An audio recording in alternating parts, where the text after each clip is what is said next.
Hello everybody and welcome, I'm Chaotic the Comic Crusader, and today we're doing the history of one of DC's most loved characters and a personal favourite of mine, The Flash.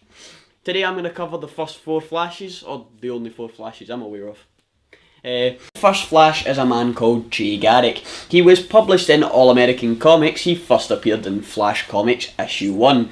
Sidebar, All American Comics was one of the 3 main American companies who formed to become DC. Back to The Flash. Jay Garrick was a college student who was captain of the football team. One day, while in his laboratory conducting an experiment, Jay fell asleep. I can't blame him, I don't like science myself. He fell asleep, so he ended up, whilst falling asleep, he inhaled heavy water vapours. When Jay woke up, he found he had the ability to move at supersonic speeds. He also found that he had enhanced reflexes. He was able to burn off foods twice as fast as the average person. His body effectively moved at twice 4,000 times the rate of an ordinary human. Jay Garrick was created by the writer Gardner Fox and artist Harry Lampard. The Flash eventually became a member of the JSA, not to be confused with the JLA. The JLA stands for the Justice League of America, the JSA stands for the Justice Society of America. The Justice Society of America was formed round about World War II kind of time.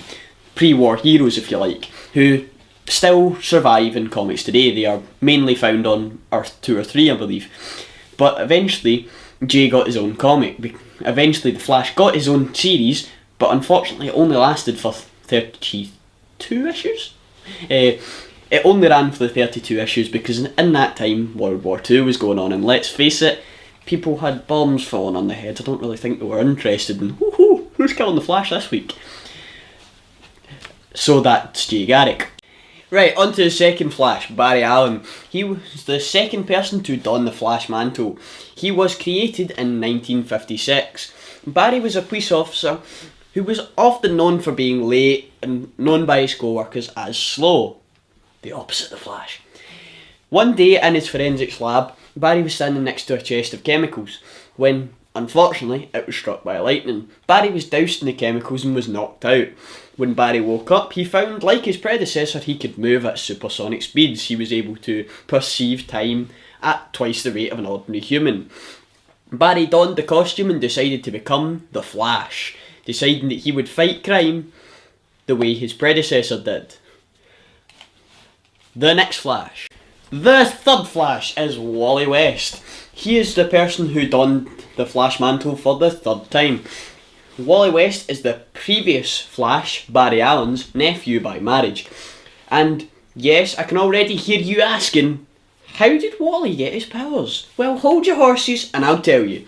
Wally, like his uncle, was in his uncle's forensics lab when, standing next to a chest of chemicals, the chemicals were struck by lightning. And yes, you guessed it, he got his powers the exact same way his uncle did.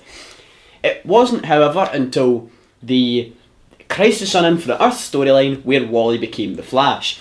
Previous to then, Wally was in fact the Kid Flash. Wally, as the Kid Flash, would don a costume not too different to his uncle to fight crime.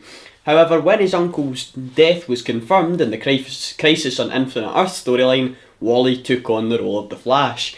And in fact, Wally was succeeded as the Kid Flash by Bart Allen, the next and fourth and final Flash. On to the fourth and final Flash. The fourth and final Flash was Bart Allen.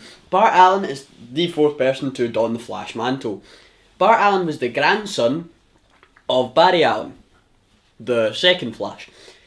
Bart was born with his grandfather's super speed abilities. However, unfortunately, unlike his grandfather, they came with a price.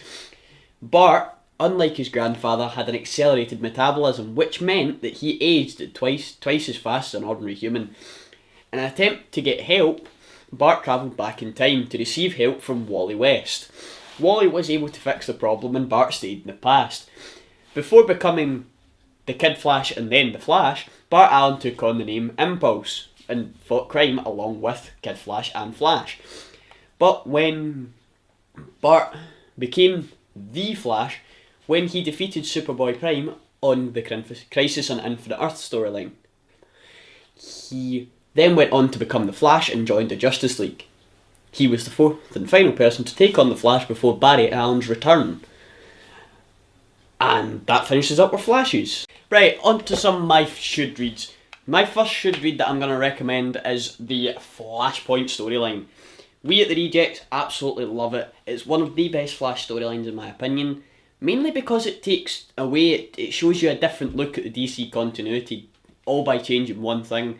I would personally really recommend that storyline. The other storylines I would like to recommend is the Flash Rebirth storyline. Again, another really good story. Not as good as Flashpoint, however, but that's just my personal opinion. The next storyline I would like to recommend is a bit of an older storyline, is The Flash Born to Run. Again, another good storyline, which, again, one of them, still not as good as Flashpoint, my opinion. And the fourth and final one that I'd like to recommend is Flash Terminal Velocity, which features some of the other speedsters in the universe, not just the Flash. And that leads on to the end of my show. So that I've been the Comic Book Crusader, you've been a great audience, and I hope you enjoyed and or benefited from the video. If not, well, sorry, wasted your time. If you liked the video, please like, subscribe to the Rejects, and subscribe for more videos on comics. Following my video, there will be videos on movies and video games. We are the Triangle of Geekdom. Don't forget that. I've been the Comic Book Crusader. Chaotic. Peace out.